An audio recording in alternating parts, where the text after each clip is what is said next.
Welcome, everybody. It's so good to see you guys, or at least your pictures on here. Um, I'm super excited about Shevat. The Father was just giving me so much stuff today, and I'm like trying to get it all in on my slides. And so I hope I'm not rushing through things today on the things that he's got to teach us. Um, but there are like a lot of stuff, and I think um, we I have to be done by 6:45 my time, which is 7:45 for you on the eastern side, or earlier than that for you guys on the West Coast. But because I'm at the library, they happen to have a meeting tonight. So we're going to get through this, and I think we'll have plenty of time. But there was just a couple things that I really wanted to highlight.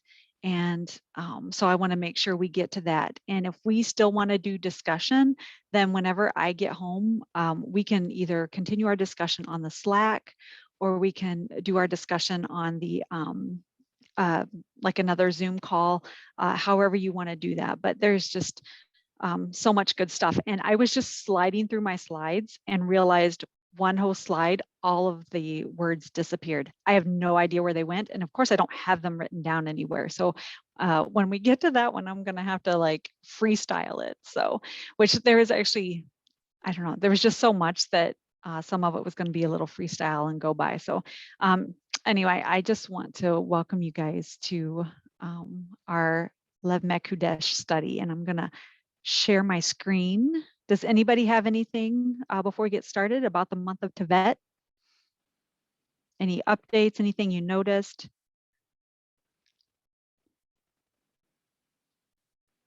Okay. Anytime Can you you have, hear me, Erica?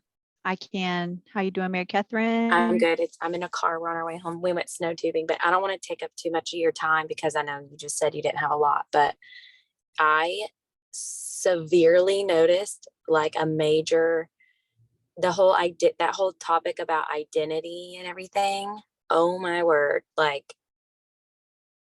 I guess it was bad for me and for people around me. Like all of us having to remind each other, like, no, like this is not the character of God. Like reminding each other, like his love for us. And it was like everybody in my sphere, we were all struggling with like doubt of his love for us, or, even fear, a lot of health problems, which can lead you to question like his love, his love for you sometimes. So anyway, I just think that's insane how, and then having to grow up, that whole theme of like needing to mature was like a big, like in that when you're questioning your identity, and it's like, well, you have to mature, you have to grow up and like choose to hold on to that faith. Like this isn't the way it is just because I'm going through this or going through that. Like his love for me is always constant, no matter what my circumstances are, and like learning to rise above and grow up is what that, theme or whatever that phrase was that Christine Vallis used, I think. But I mean, it was like slap in the face, obvious throughout Tibet. So just thought I'd say that. Awesome. Well, it's not awesome that those things happen, but it's awesome that we recognize it, because then I don't think when we recognize it, it's not such a, it doesn't have to be a woe is me, why me? It's, you know what? We're in a season and we don't question seasons of other things. I find that, but then when we come into these seasons of our maybe personally, physically, we don't tend to question certain things. But if our authority is going to be questioned, which that's something that's going to be coming up, he says this is something that's there and you need to work on it. So that's one of the things I've always thought about PMS is that something that does not really bother me during that time of my heightened like mood or emotional state, it's like everything bothers me, but it's things that like maybe bother me, but I'm able to sweep it like, like whatever. It does, like just because he's, his clothes are on the floor again, whatever. Doesn't, it doesn't really bother me for 3 weeks, but for 1 week or a few days, it's like I'm done. I'm over it. And I remember several years ago after a talk this lady did about like, controlling our emotions during that hormonal kind of swings, um, was we recognize it and go, oh, okay, so this is something that bothers me. And I probably should not address it the way I really want to address it right now, but it makes it aware. And I think that's the same thing with the months. We go through seasons just like the earth, just like creation. We go through those seasons and we do the same thing, as in, um, we recognize something at a certain time, something bothers us, something comes up at a certain time. Maybe later on in a couple months, it's not something that's really um, we don't need to address. But when it comes back around, it's like, oh, I need to address this. So when we come back around the following year, it's not still an issue. So I remember we are circular, but we're not just a circle. We end up back where we're at. We're going up the mountain. So that's our visual for it. So thank you for sharing. Anyone else before we get started? Okay. If you get a chance, I did send the slides, minus the one that's empty, will be in the Rooted Cafe call. So if you want to download those. Also, our local Rhonda's little Shevat paper she does, that is also sent, and I don't know if it'll be in today, but it should be in by tomorrow. So those things are there. If you take the notes, I might be off. I won't really be following complete order today, so you might have to like look for the if you're using the note page that is on our cafe call. So I'm going to go ahead and get started here.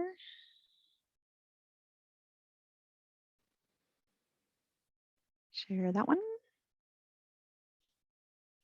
I'm going to hide everybody.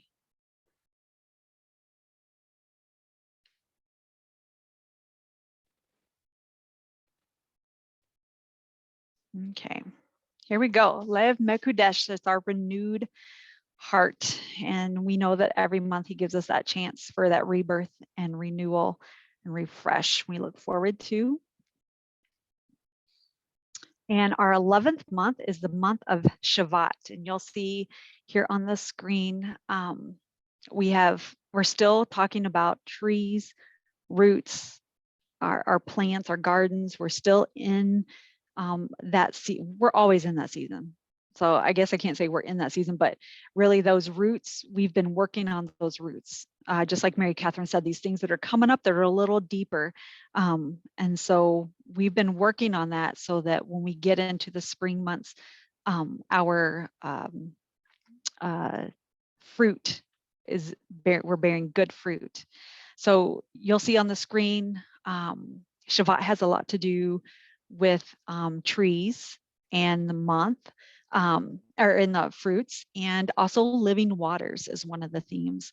It's number 11, so we'll be talking a little bit about that tonight. I need to move my toolbar here. There we go. Okay, Shevat. Shevat, it's meaning, it's related to a Hebrew word, but it doesn't, it's like a foreign origin, probably Babylonian, but because it's related to a word that sounds like soft branch, rod, or staff, that's the meaning that they give to it.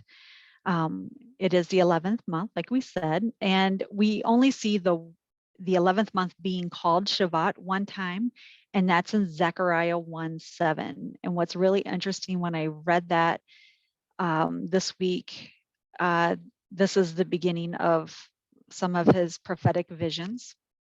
And Zechariah sees a man on a red horse in the midst of like myrtle trees.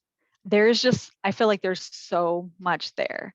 Like when I was reading that this week, I'm like, myrtle trees. I just kept talking about myrtle trees, myrtle trees. So I don't know. So right there, write that down. Myrtle trees, go study that out, and let's see what we can come up with this month that's coming up about these myrtle trees. But I think it's interesting that that's where Shevat comes up, and it happens to be the month of trees.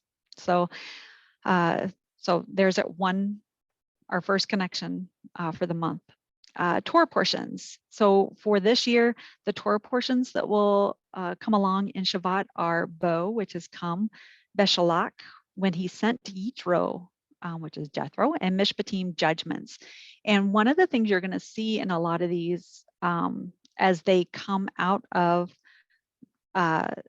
their bondage, you're going to see them having to get rid of, they're casting off those things.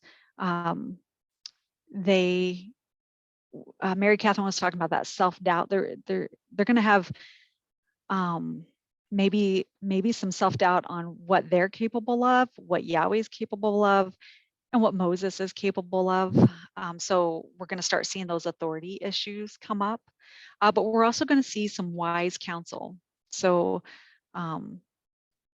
Yitro kind of is like a beautiful picture of that, wise counsel. And I want you to remember those words, wise counsel, because we're going to be talking about that later. And here in our themes, we have trees, fruit, living water, counsel, wake up and watch. And that's a fun one. We're going to talk about that real quick a little later. I think that's my slide that's missing. So remind me if I don't mention wake up and watch, remind me that's what's on my missing slide. And our feast day that happens during Shevat is Tu B'Shavat. This is the new year for the trees. And I don't know if this is new to you, but this was new to me. So in 2019, no, 2020, so January 2020, right before COVID hit, my husband and my oldest son went to Israel, and they went with Hayavel, which works with the farmers. They were there on the pruning trip, so they were pruning vines, which is prophetic in that it says that foreigners will be your vine dressers. So they were there pruning vines, they planted trees, and they happened to be there over Tu B'Shavat. And I saw it on the Hayavel website, so I started like, well, I wonder what this is. And so if you're somewhat familiar with the Jewish calendar, you'll know that I think there's 4. I think there might be one, a new year for animals. So someone, if you know better than what I'm saying here, I feel like it's animals, trees, and then we have that physical new year that happens in the fall at Tishri at trumpets. And then we have our spiritual new year, which happens during the Exodus at Nisan or Abib, or the first month. So there's those 4 new years. So at first, you're like, I don't understand what all these new years are about. And we kind of addressed this in our very first meeting that we had when I kind of did an overview. But this one comes from the idea when they planted trees, they had to wait 3 years. And then after 3 years, they don't do anything with the fruit. The 4th year, the fruit is dedicated to the priest. They take in their offering there. And then the 5th year on is when they're able to harvest for themselves, for your own family, from your orchards and your trees. So this year, the 15th of Shevat will be on January 17th. And this is a little, because the calendar is a little different. Some of these things are coming a little earlier than what they normally would. Usually they find that happening around the beginning of February. I think that happened when my husband was there. I think it was like February, like 9th or 11th or something like that, somewhere in that time frame. So that's usually about the time you find it. And that's about the time that things begin to awaken and bloom in the land, in the Holy Land in Israel. So we may not be thinking at the beginning of February about springtime here in the States, if you're in like my area in the Midwest.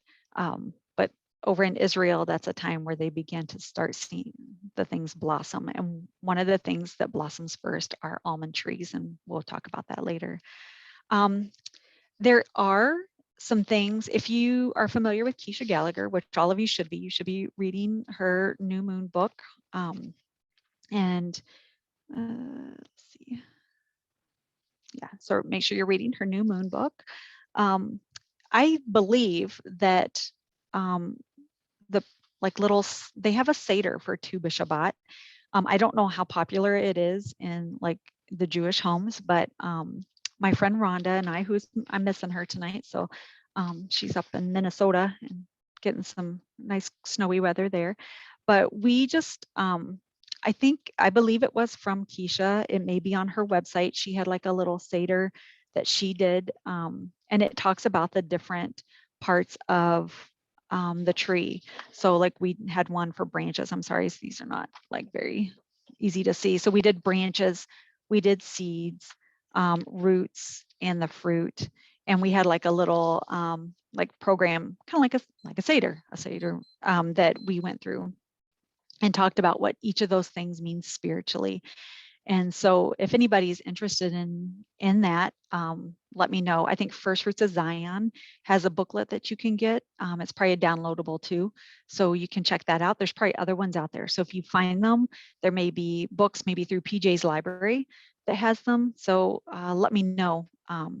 I can't see all your all's chats. So if I'm missing anything over there, please just like chime in and let me know. But yeah, so those are some of the things that we did for Tu B'Shavat this past year. And then you can get it, you can sponsor a tree to be planted in the Holy Land. It's kind of like Arbor Day in Israel now. And so right before the Shemitah year, so this year they won't be having it because it's the Sabbath year, the rest year. But Ben Goldstein is another one.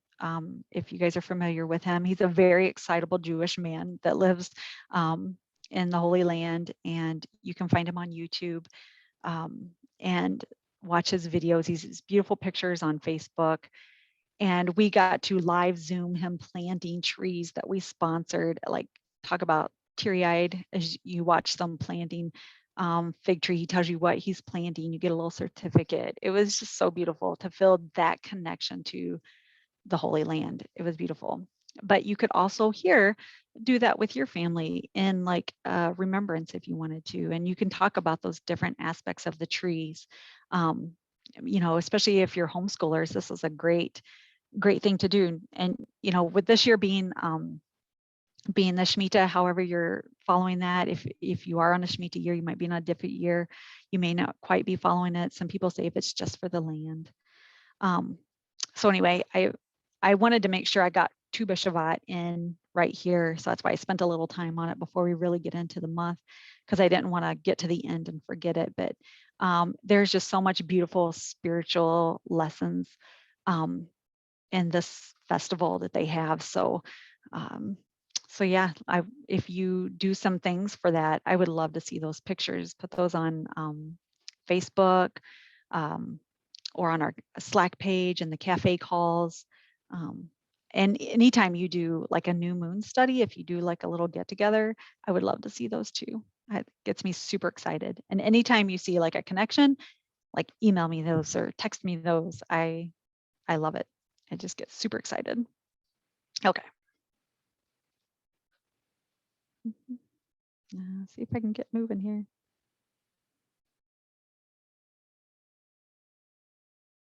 Okay. Our tribe for the month is Asher. Asher means happy, happiness, blessed, fatness. So it has this idea of just like this kind of a abundance of things.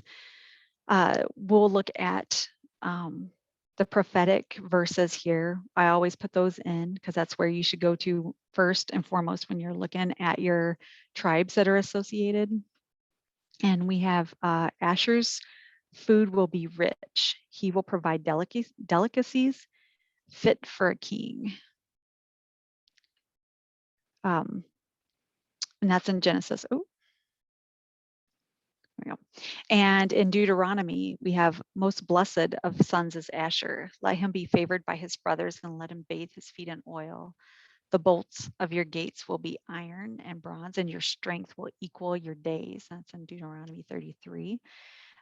So when I did like a little study like on Asher, um, Asher's land, so it was in the north on the Mediterranean.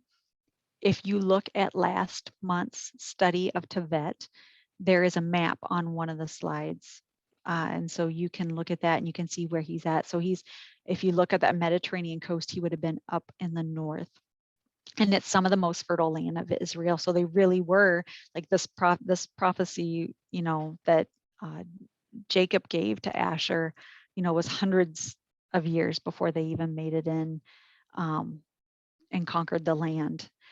So it says Solomon's produce came from here, and um, he also provided for King Hiram, and that's where the produce came from. So delicacies fit for a king.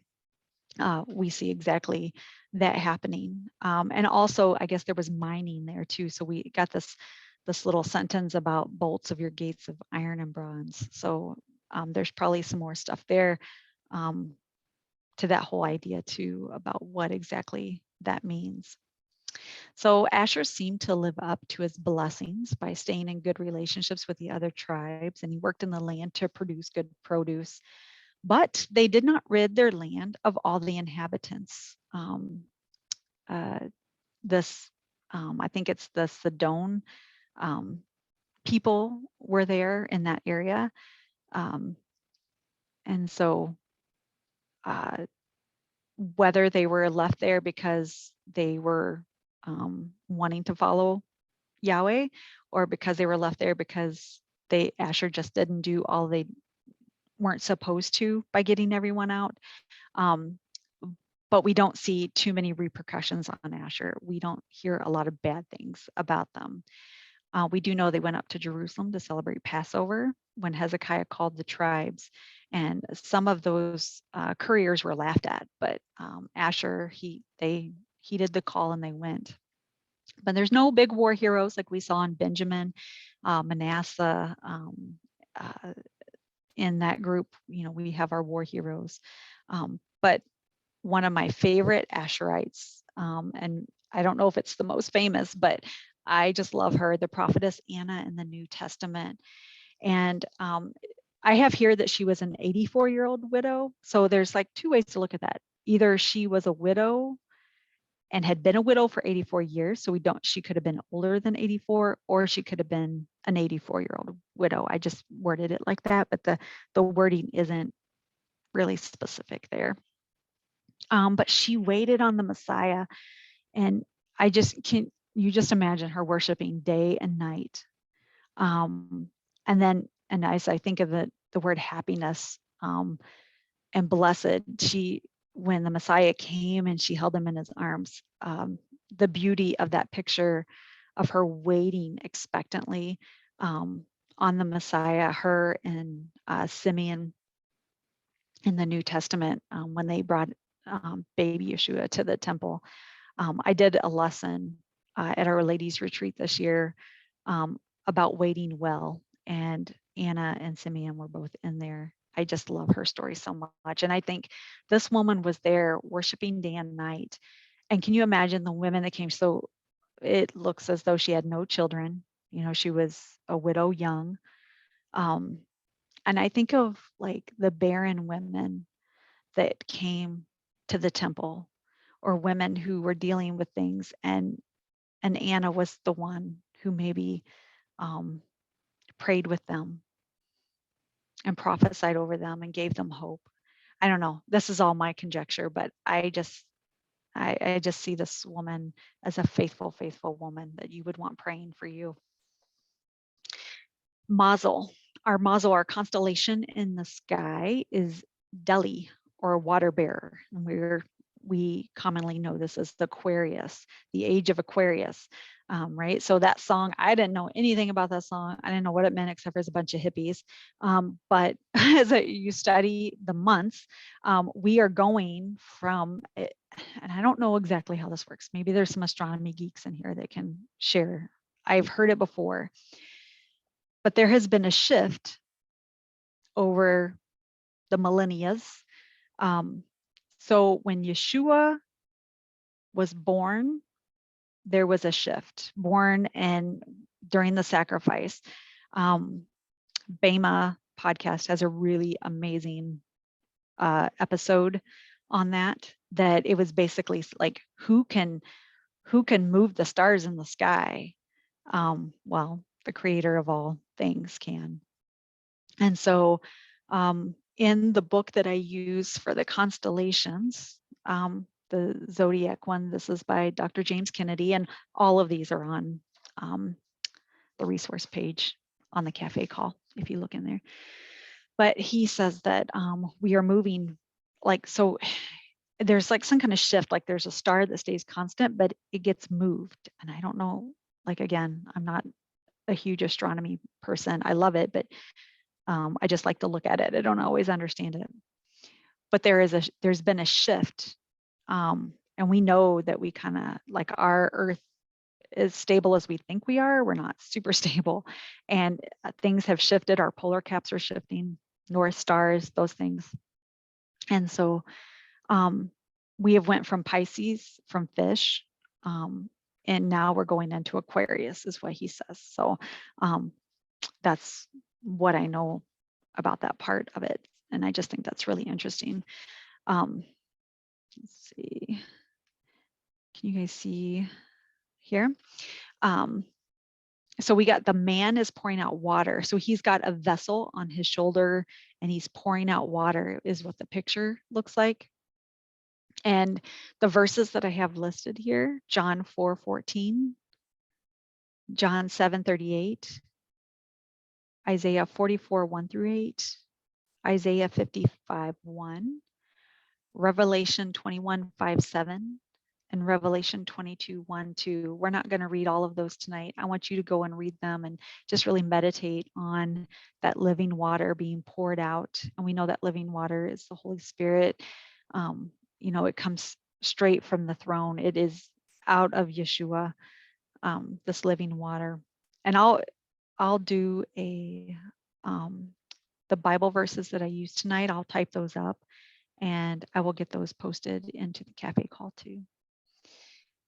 The fish that he's pouring the water into, which is also very interesting because who are the fish? We are the fish, right? He says he's going to make the disciples, he said, I'll make you fishers of men. And so the fish is the lesser constellation. It's called Pisces australis. And we got Katrina here from Australia. It's the southern fish, so she can probably see it there, but we probably can't see it here because of it's probably below the equator. So Matthew 4:19 says he's going to make you fishers of men. And in Jeremiah 16:16, it talks about fishermen and hunting, but it's about that day of disaster. So I don't know, there's just a lot there. When I was looking up some verses today, there was more I wanted to really think about and process through this idea of fishers of men and what that Jeremiah verse means. So if you want to look that up and kind of give that some thought, I would love to hear what you have to say on that. So we're going to connect Asher to our mazel, because in Asher, I mentioned that Sidon was a city that was in his territory. Sidon means catching fish or plenty of fish. So they weren't all driven away. So we also know that fish can sometimes mean the nations, not, it's like men in general. Zebulun was saying, which there's this whole thing about Zebulun being connected to Asher because they Zebulun wasn't on the coast, even though his prophecies talked about ships and the seas, but he was connected with Issachar, Sea of Galilee, and through Asher, there's connections there. So I don't know, all kinds of things to consider. Nothing is a perfect science, but there's just so many things to consider. And I just love seeing these connections that, oh, we have catching fish. Well, that's Asher. Asher is in this Sidon area. And then not only that, we get to, well, in a minute, we'll get to the letter is going to have to do with that catching fish. So to continue on with deli, deli can be like a pail or a bucket too, like pouring of the bucket of water. So are we a willing vessel? Are we ready to be filled out be filled up so that we can be poured out on others? Numbers 24, 5 through 9. This is Balaam, and even though he was trying to curse Israel, he could not. We know that. And he gave this beautiful oracle over Israel. It says, "How fair are your tents, O Jacob, your dwellings, O Israel, like valleys that stretch out, like gardens beside the river, like aloes planted by Yahweh, like cedars beside the waters. Water will flow from his buckets, and his seed will be by many waters, and his king shall be higher than Agag, and his kingdom shall be exalted." And so I just love that his water will be flowed from his buckets. And what were Jacob's buckets? Those were his sons. Um, and so we have been grafted into that. So we are to be these buckets also. We are supposed to be these vessels that get poured in. We get drawn up out of the wells, the well springs of these living waters. We're getting filled, and we should be filled to overflowing. Proverbs 25 says, "Counsel in the heart of a man is like deep water, but a man of understanding will draw it out." So a couple things that I want to bring out here for our creation gospel students. Here we have counsel, and I want you to kind of keep that in mind. Counsel is the third day. So here we are, a month that's all about trees. The third day is when the seed-bearing trees and plants were created. So that man of understanding, we know that's the second day. Understanding is Bina. Counsel is Etza. Remember that word if you're not a creation gospel student. Etza is counsel. And we're going to be talking about that. But just that idea that there's a deepness to it, and that he's drawing that out. He doesn't want us to stay at that shallow level. He doesn't want us to be shallow, because he knows that when we pull from the deep, when there's drought, when there's famine, those roots, if they've gone deep, they're going to find the water that is deep. But if they're shallow, just like the four soils, it's going to be easy to be knocked over by the wind. It's going to be easy to be pulled up. It's going to be easy to dry up.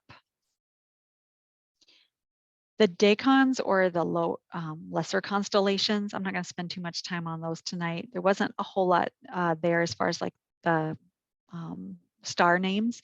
One of them is Pegasus, and I just thought of that as a winged horse that's carrying good news.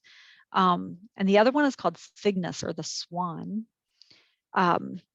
And one of the some of the stars that are in that is Deneb, which is Lord or Judge to come. And then we have Azael, he who goes and returns quickly. And I don't know how to pronounce this. We'll say Farfage, the glorious shining forth. And again, here in the stars, the things that, the pictures the Father's put in the sky, he's given us some beautiful insight into our Messiah.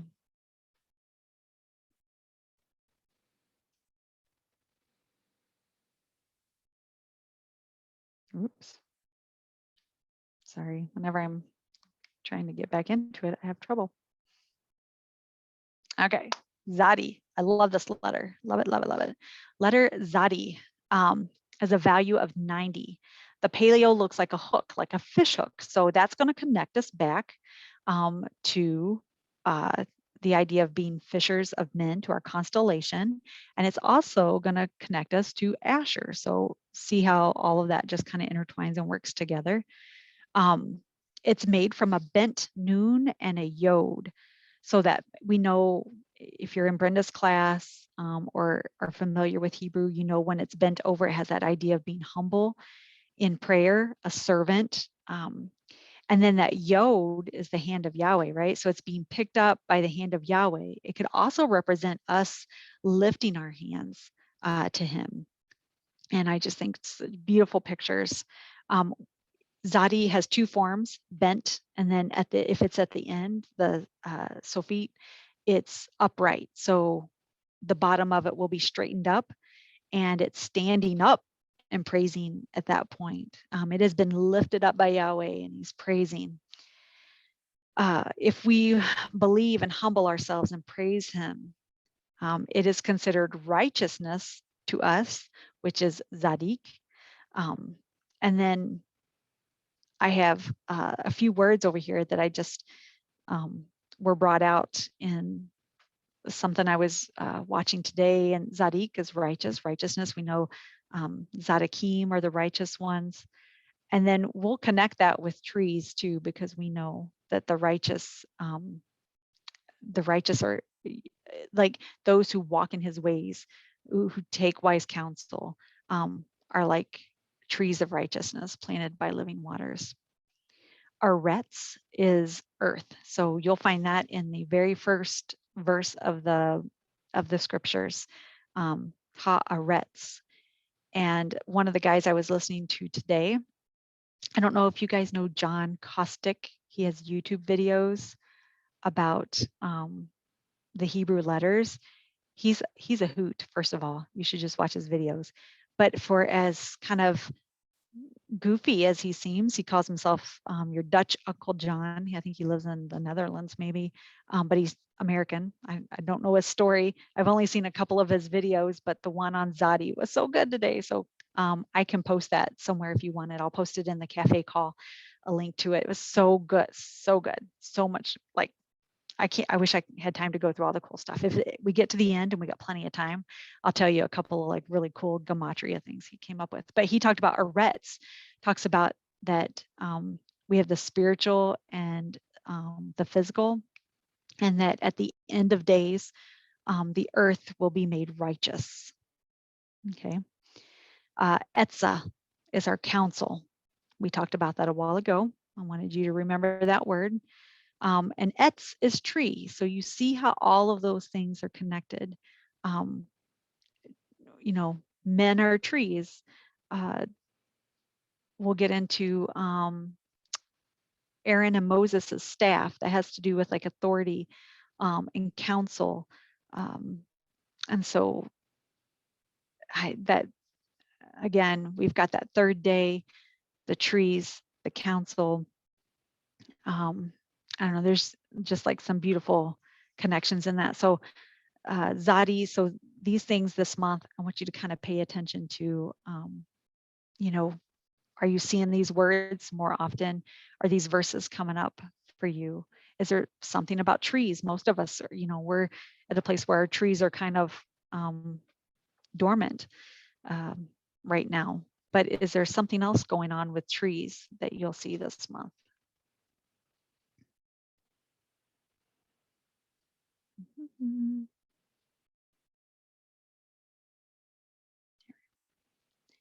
I don't know why it keeps going back there. Apologize. Okay. Sorry, guys. Okay. The gate. There's not a lot known about this gate. The gate for the month is the Ephraim gate. And I put up a map this time, if you guys can see it. Now, there was several different maps, and some of the maps have different names. This is the one that I just thought was the easiest to kind of see and read. But Ephraim's gate would have been on the west side, and it was known as Ephraim or Benjamin gate, because if you walked out that way, you were walking into the direction of Ephraim and Benjamin, is what they say. That's why it's there. When I look at this, I don't see an opening at Ephraim's gate, but I see the old gate, and I don't know if those are the same. I will be the first to tell you I'm not well versed in these, but I was finding some really good websites today on the gates, some like study articles and things like that that were really good. So I look forward to getting in there and reading more about those. But Ephraim's gate, again, though, when we look at it, it means double fruitfulness. So this month is all about getting us ready for our fruit. This is the time where you're pruning trees. Um, this is the time where you may have to cut things back. These things allow for better fruits. So we don't like the cutting. It doesn't feel good. Nobody enjoys that time that we're going through. But there is a reward for that. He's doing it for a purpose, so we can get that double fruitfulness in the season, in the right season. So we want our fruitfulness out of season sometimes, but we need to be waiting expectantly for his season to bear the fruit. One author says about this gate that it is not to be restored in the church, but fulfilled. So because the gate had no known repairs, it didn't have to be restored or repaired, but it will be fulfilled in that double fruitfulness is what she was getting at. Okay. So some other considerations. We're getting through this pretty fast.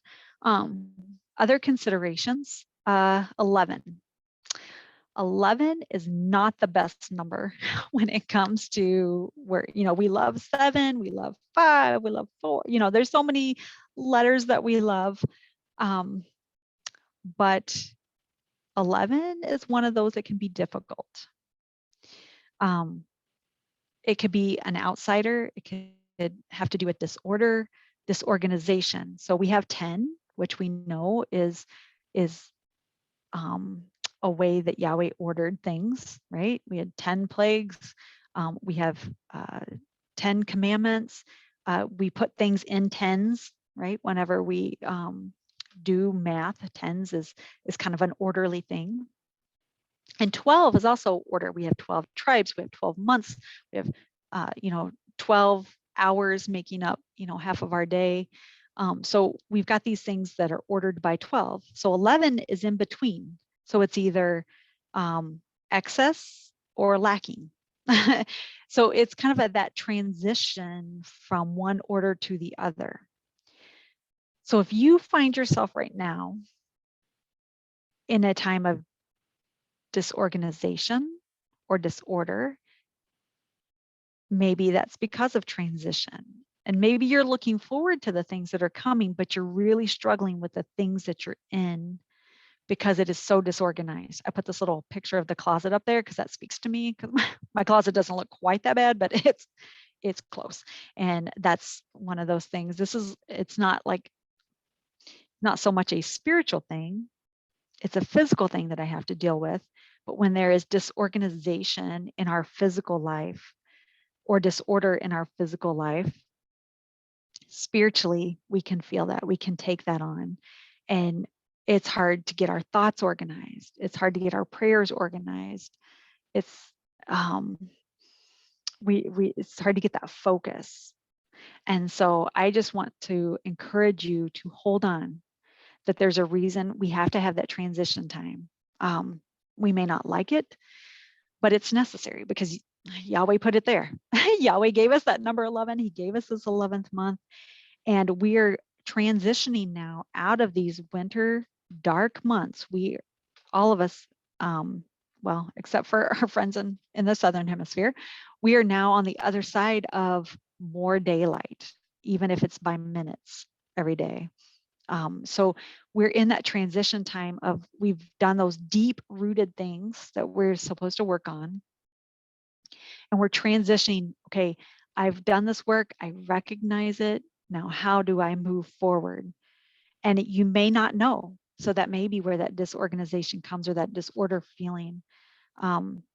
It may be too much, or maybe it's not quite there.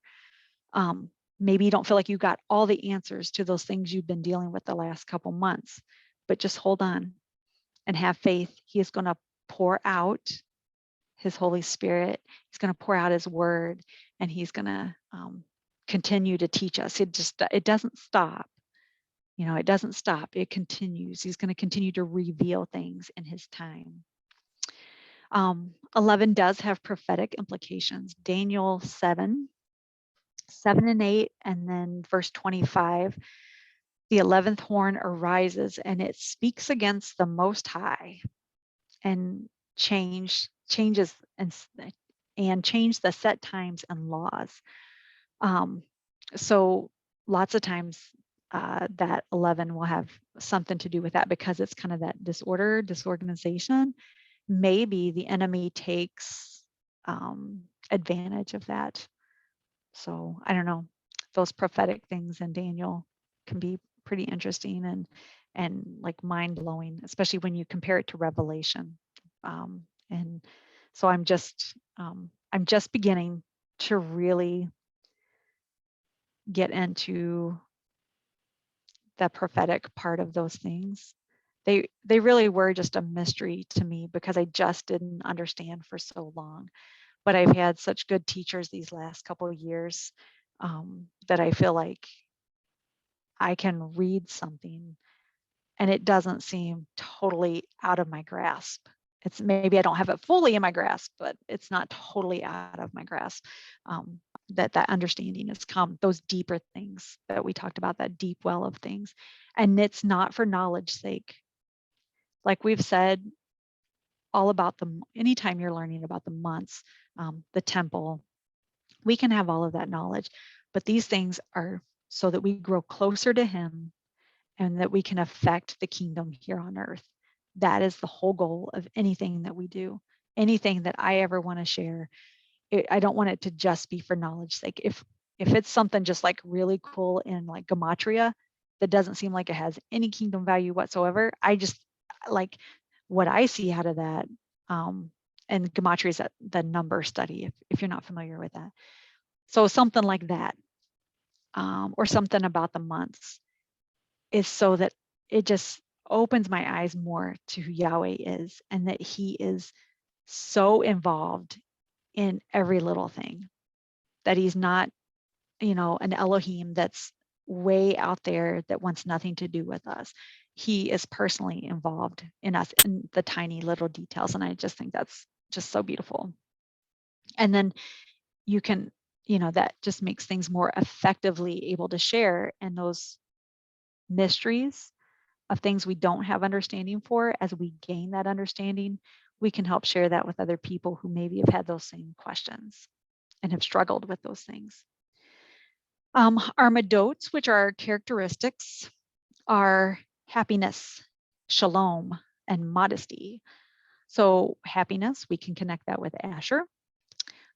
Shalom, when we talked about that disorder and that disorganization, we definitely need his shalom just to be poured out on us. And that's what he does, because he's so faithful in those things. And then modesty. So usually what I always say whenever the month comes up and you see these medots, is there one that is just pulling at you? Is there one that's like, oh, yeah, that's something that he's been like talking to me about, or something you need to develop? And then throughout the month, just kind of keep that in front of you. Maybe you're struggling with this happiness in daily things. Maybe it's too hard to look at the negative. So maybe that's when you want to pray into that. Like, what is this happiness? How do I look on the brighter side? How do I rejoice in my sufferings? And then again, shalom. So many people are dealing with anxiety. I just wish I could just cover them in a blanket of shalom, but that's for the Father to do. Our sense for the month is taste. And I do have to say, if you put on a new moon celebration, this is probably one of the best ones to do, because because it's all about fruit and trees. You can make it beautiful. So when Rhonda and I did our Tuba Shevat, we set out, because there's like certain kinds of foods that go with each thing. So there might be nuts or things that have like a hard outer shell that you don't eat, like an avocado. or pistachio. And then there's those things that are wholly eaten, like a grape or a peach. And then there's different variations on things, but you can make it beautiful. Um, Taste is all about that. And then, of course, that will connect us to our organ, which is our throat or the esophagus. And what I was getting this month for this was that two things. One, back up there where it talks about shalom. When we don't have shalom, sometimes things get caught right here.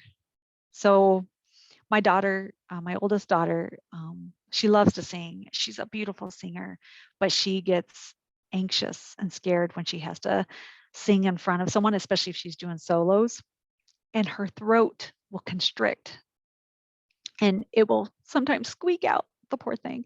She will squeak out. And it's like I can hear her at home where she's comfortable and feels free to share, and she can belt it out. She can she can really open up that voice, but then we constrict right here. And I think sometimes our anxiety, um, being uncomfortable, things get caught in our throat, right? Or maybe there's something you want to say and it's like, oh, maybe sometimes it needs to get caught there. I don't know. Or we got to choke things down. Maybe there we go. There's another one I just thought of. Sometimes we have to take things in that people want to give us. And it's like, ugh, just like a chip that gets caught and you're like, ugh, and you're like, you want it out, but maybe there's something there that we need to hear. So we have to have discernment. We have to have understanding. We have to have wise counsel. Are you seeing those connections? We have to have those things so that we can determine what's coming in. Is that for me, or do I need to like hack it out, get it out? Or is that the enemy trying to shove things down my throat that aren't me, for me? Like Mary Catherine was talking about identity. Is there things that it's kind of just, getting shoved at you and you feel like you're choking? So there's, see if there's another one that comes up for you when you think of the throat, or the esophagus for this month, but definitely is connected with taste. Okay, here's my empty one. This was so good too. I'm so sad. All of those beautiful words I had. I have no idea. I don't know if I can find it and get it back or not, but so this was all about trees, and I loved all my little wavy trees that I had. So trees. So let's see, where do I want to go first with this, since I don't have no written notes on this. Let's talk about the almond tree. So the almond tree is the first tree that begins to bloom in Israel, and it is called a shekhed, is the word for almond. And the word for watch is shakad. Same word, different vowels. And so there is Jeremiah 1, 11 through 12. Look at that one real quick.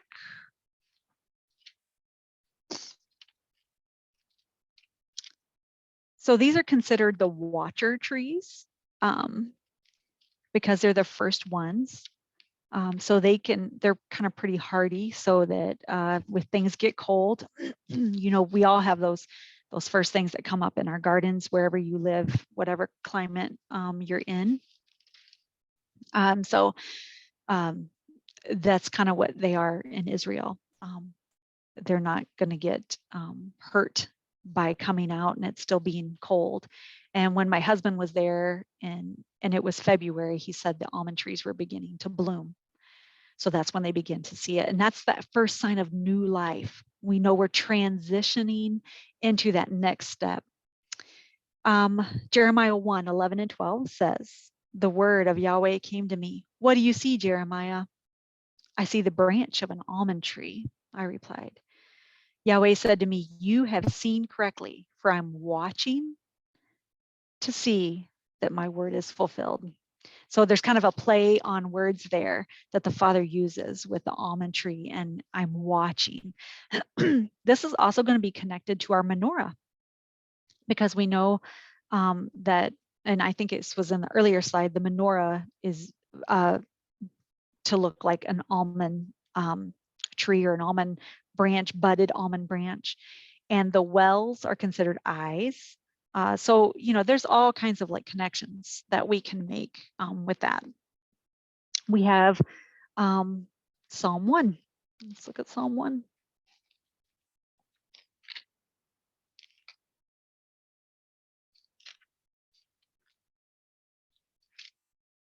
This is one of my favorites. I think it's probably one of everybody's favorites.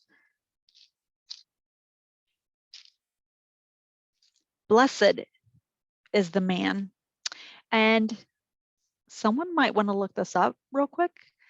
I believe blessed, and I think if you watch Christine Vallis, if anybody's watched her Shevat video yet, I believe I think that's where I heard this. Blessed, that's not Baruch. Usually, Baruch is a word that we're connect to that. Blessed are you, Yahweh or Elohim, when you do the prayers. This blessed is Asher, another connection. So I don't know. I just love those things. He's so cool. Blessed is the man who does not walk in the counsel of the wicked. Asher's name also, besides being happiness, it's like to walk forward. Or stand in the way of sinners, or sit in the seat of mockers. But his delight is in the law of Yahweh, and on his law he meditates day and night. He's like a tree planted by streams of water, which yields its fruit in season, and whose leaf does not wither. Whatever he does prospers. And then if you want to hear the adverse to that, we go on, and it's not so the wicked. They are like chaff, and the wind blows away. The wicked will not stand in the judgment, nor sinners in the assembly of the righteous. And of course, that righteous there is Zadik. So you can find so many tree verses if you want to meditate on those. I would love, in fact, I think I'm going to do it. If anybody wants to join me, I'm not creative. I'm not artistic. Like that's not like my gifting, but I'm getting like more. I can't say that it's all pretty, but I think I'm going to do like a poster board with a tree, and I'm going to do tree verses all over it to have that visual for the month of Shevat. So I'm a month behind you guys, so I have a whole nother month to work on that. But I don't know. I just think that would be cool. Maybe me and my girls can work on that for like a little homeschooling project. So there's all kinds of verses. Isaiah 65, like days of a tree. Ephesians 3, be rooted and grounded in love. Again, I will get these verses out to you guys. And that way, if you want to look them up, or you can do your own study, but I'll have them available, the ones that really kind of were standing out to me.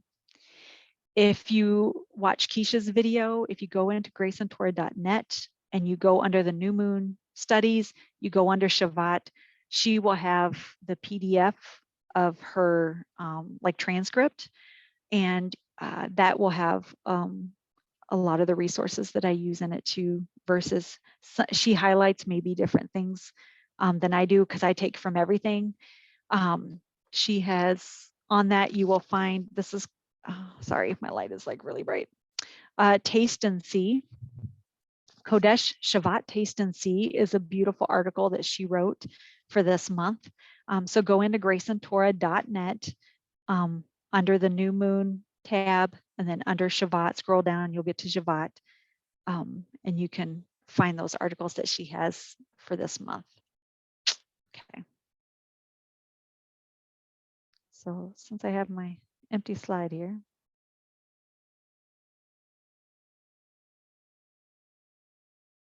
All right.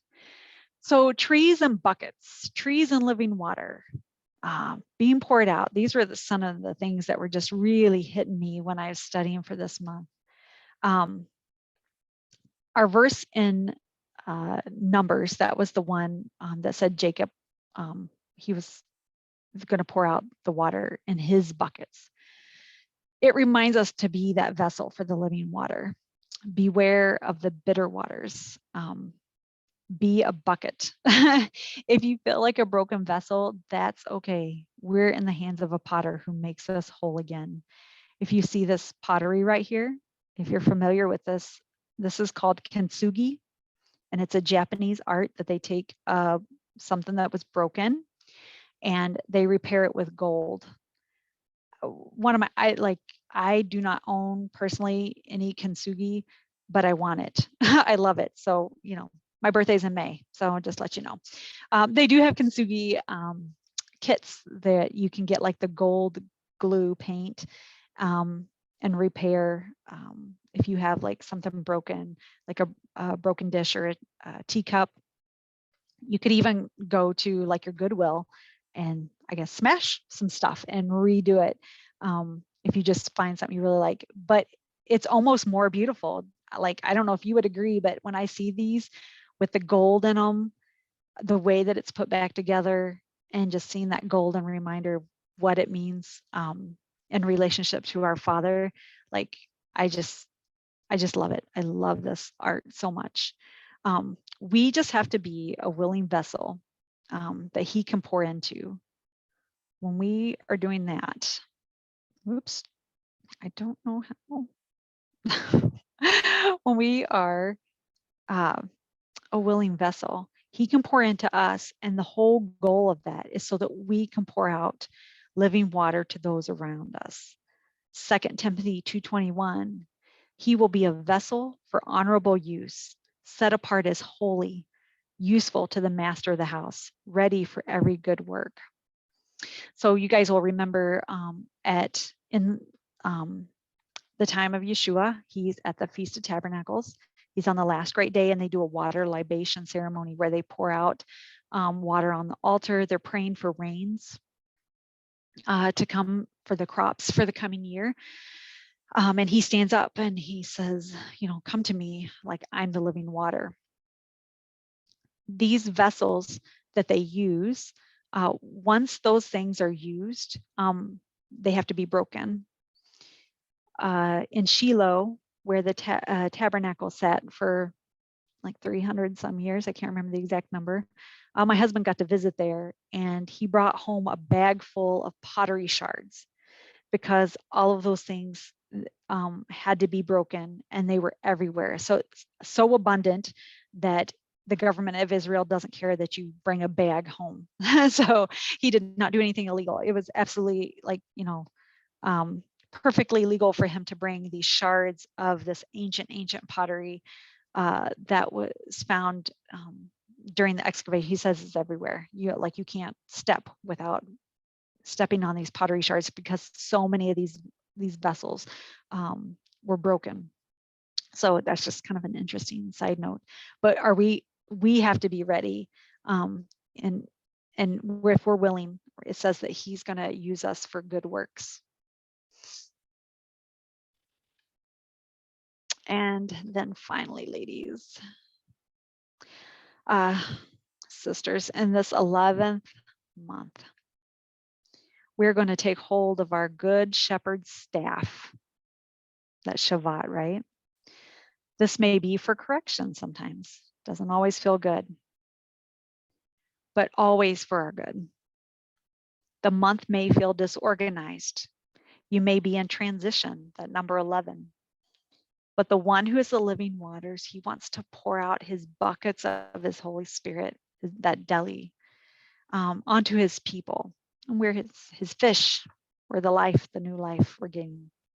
We're going to walk forward and choose joy and Asher. Walking in righteousness, Zadik, pouring into others. Let us give and accept good and wise counsel.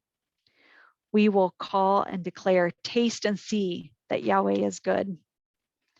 The new life is upon us, and we are coming out of dormancy. Watch and see what He's going to do. So that's my encouragement and my prayer for you. And I just realized we did not pray at the beginning, so we are going to pray right now. Oh, Father Yahweh, I just come before you, just giving you thanks and praise for your new month. I pray that you will renew the month of Shevat, this 11th month, unto your people. Let it be for peace, for gladness, for joy, for salvation and consolation, for good livelihood and sustenance, for good reports and tidings, for rains in their season, for complete healing, Father, for those who need your healing in the physical and the spiritual and the emotional, the mental. Father, just be with them. A speedy redemption. Hallelujah and amen.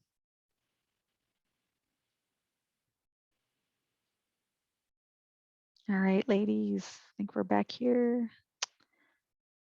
All right. Any thoughts? Any thoughts?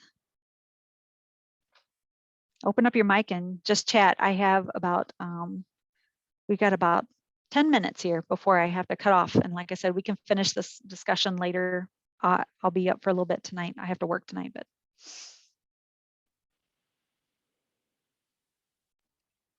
I didn't want to talk before somebody else since I talked earlier, but I love the fact that, oops, I'm sorry, Mary. I'm sorry.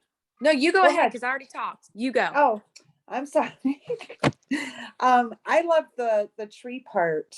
You know, the fact that this is the new year of the trees, and then the council and wrapping it, you know, with the third day, you know, the third river, the third spirit, all that. And it's also because it's the three, it's resurrection too. So we have resurrection into you know, these things that we might have to sort out. Like you said, you know, if there's disorganization or if there's things that we have to go through, that we trust in him because he says that, you know, he is resurrection life, you know. So I love the almond tree. I loved that.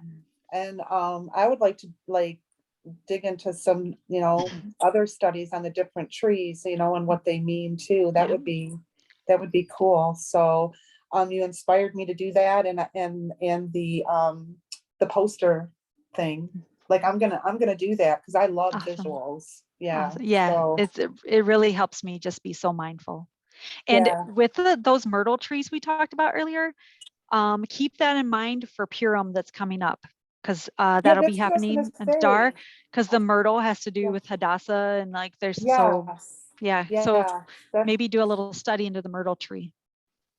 Okay, that sounds good. Thank you.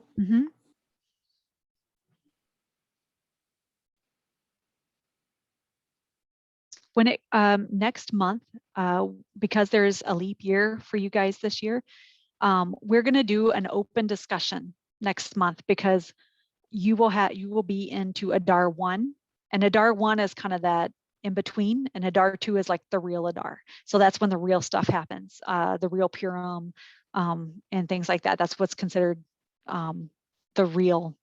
I don't know how to say it. Like the second, it's Adar 2, but it's like the real one.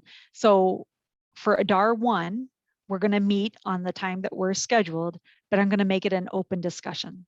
So it'll be about whatever in the months that we want to talk about. I know we're just starting in the months, but if there's other things in about different months that you want to bring up, we can do that too. So just a jump ahead for those who are in class today. Eric, I have a question. This is Tish. Hi. You mentioned about Grace and Torah with Keisha. I pulled that up really quick, and it is the 5779 2019. So her videos are archived. Yep. Is that what you were referring to? Okay. Okay. Thank you. Yeah, she only did one set, except for Nissan of 2020. She did an extra, so she's got a Nissan for 2 years because 2020 was so crazy. Right. Okay. Thank you. And Christine Vallis, she's on a Shemitah year, so all of her videos are from last year, and she has gone through and edited in new dates for those if you watch her videos.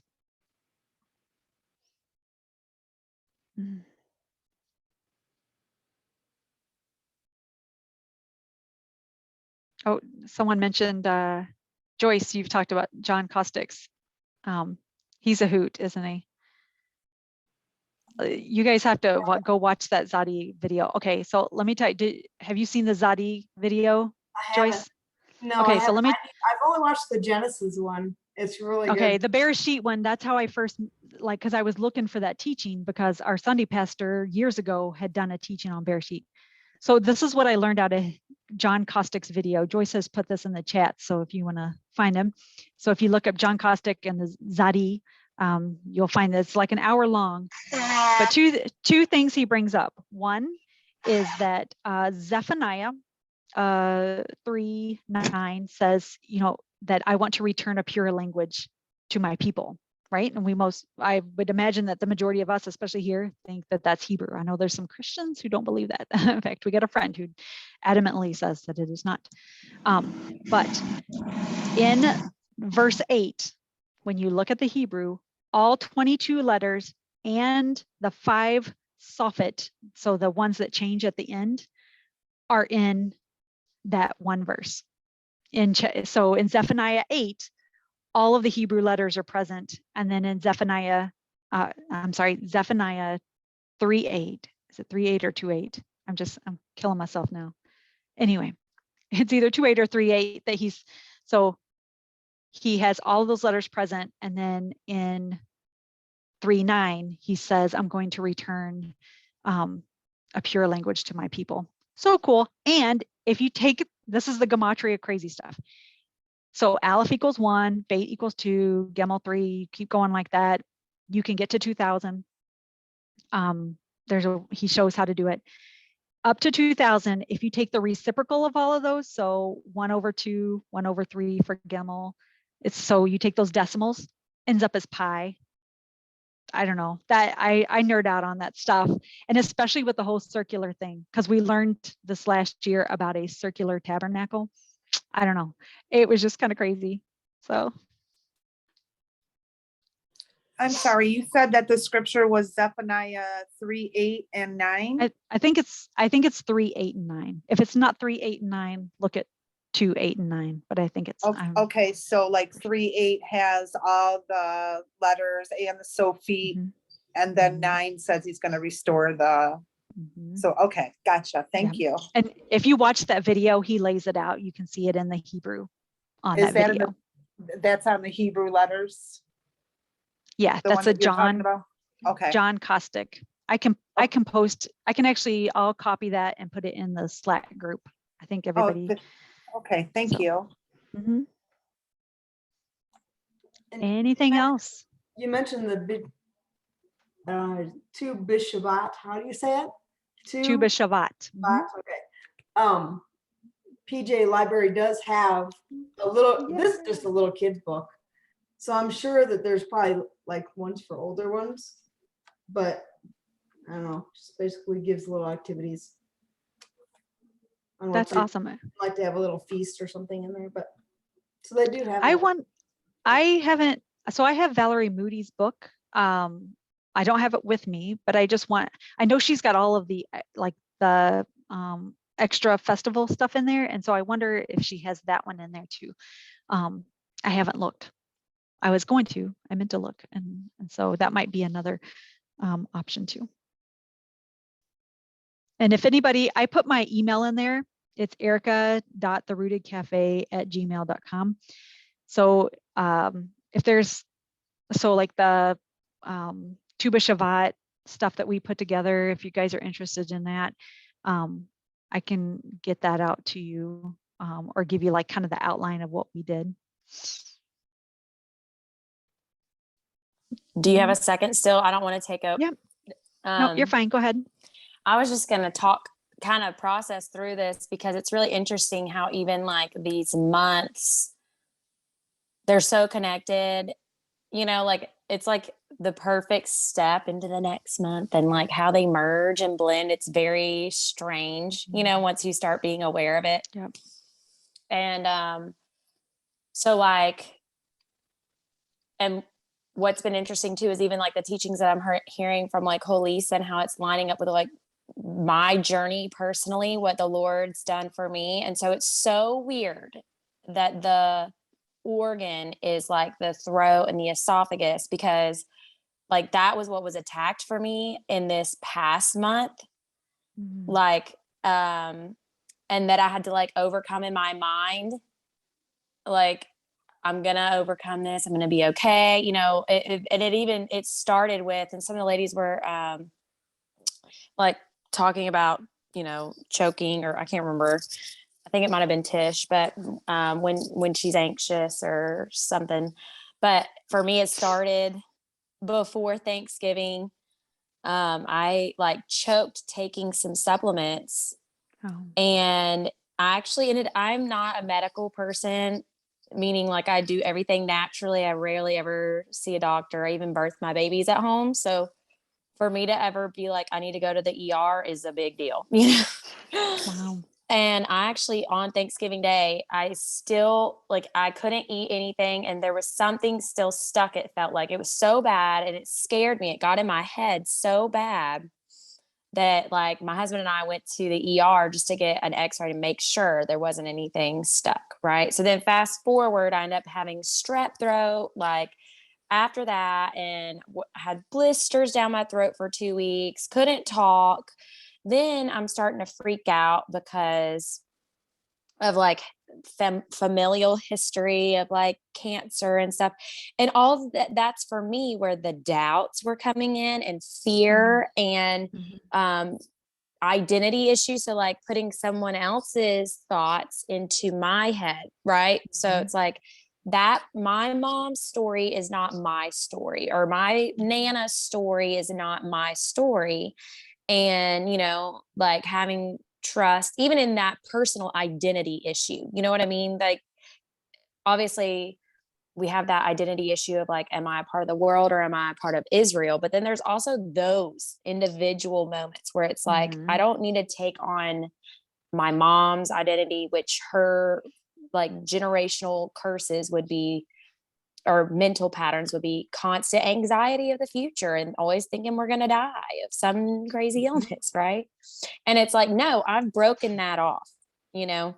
And so going through this month, it was insane, the mental torment that I was battling, Wow. you know, just, and I actually got like a mass on my neck, and it was freaking me out. I was like, oh my gosh, I have a tumor growing or something.